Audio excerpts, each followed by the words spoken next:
Vraiment le truc fou, quoi. Demander à Dieu s'il existe, tu vois. Et donc, après, on a rencontré d'autres personnes, d'autres témoins. Puis bon, on m'a proposé d'aller prier. Puis j'y suis allé, il y avait une jolie fille. Et puis, on était là, devant une grande statue de la Sainte Vierge dans l'église, et je fais ma dévotion, tout ça. J'avais dit, Dieu, je te donne un quart d'heure pour montrer que tu existes.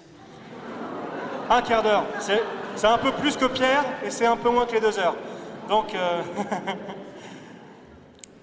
je rentre là, je fais ma dizaine, enfin j'essayais de répéter toutes les prières parce qu'ils allaient vite, et puis moi les gloires au Père, machin, enfin bon, je connaissais pas tout, quoi. Et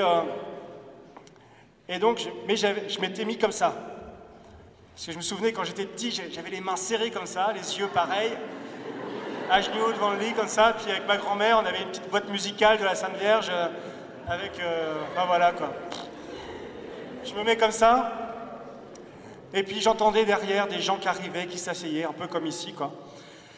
Mais là, et quand j'avais fini ma prière, c'était noir de monde. Il y avait plein de monde dans les allées, il y a du bazar partout. Il y avait du monde partout, il y avait tellement de monde que je ne pouvais plus sortir. Et là, qu'est-ce que je vois arriver?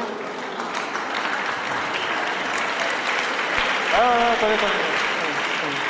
Parce qu'il faut que je me dépêche. Qu'est-ce que je vois arriver? Je vois arriver un petit curé qui fait son chapelet. Bon, je fais, oh là là. Bon, allez, je patiente un peu. Il finit son chapelet, je me lève pour me barrer.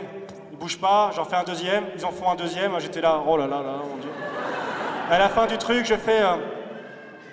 je me lève pour me barrer, quoi, parce que moi j'ai envie de fumer une cigarette, tout ça. Enfin, j'étais un peu nerveux là-dedans. Et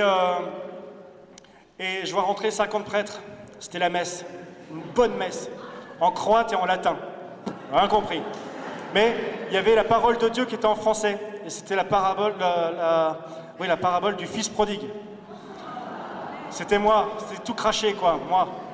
Bon, je vous évite tout ça. J'ai versé une petite larme. J'avais pas pleuré depuis des années. Parce que vous savez, quand on est dans la drogue, la dépression, tout ça, on pleure pas. Ça sort plus, ça, depuis là. Et donc, je verse une petite larme. Et puis, il y a le moment de la communion. Alors tout le monde se met à la queue leu comme ça, là, en rang, le prêtre il arrive, Corpus Christi, Corpus Christi, Corpus Christi. Il arrive devant moi, il fallait voir ma tête. J'avais des cernes jusque sous le nez, j'avais les cheveux en pétard, tout ça, etc.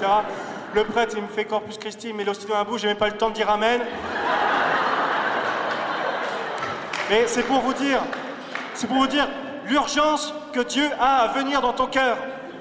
Il attend même pas que tu répondes, tout ça. Il vient. Il vient, Jésus. Et moi, je ne savais pas quoi faire. J'étais là, j'avais avalé. Je ne savais pas quoi faire. J'étais là, j'avais peur. J'étais terrorisé.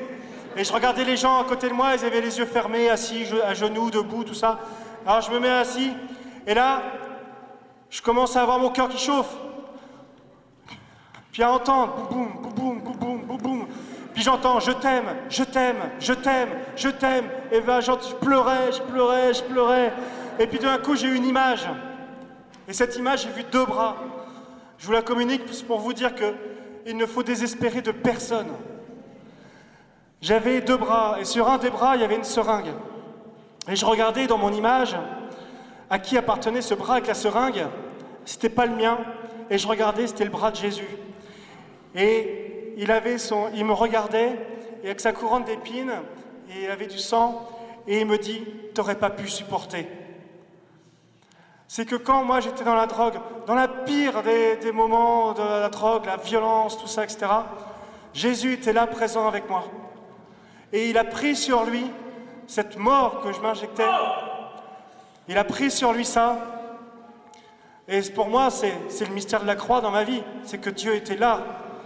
Il s'était livré pour moi, pour ce moment-là. Et jusque-là, il avait tout pris sur lui, quoi. Donc, c'est pour ça, ne désespérez jamais de personne.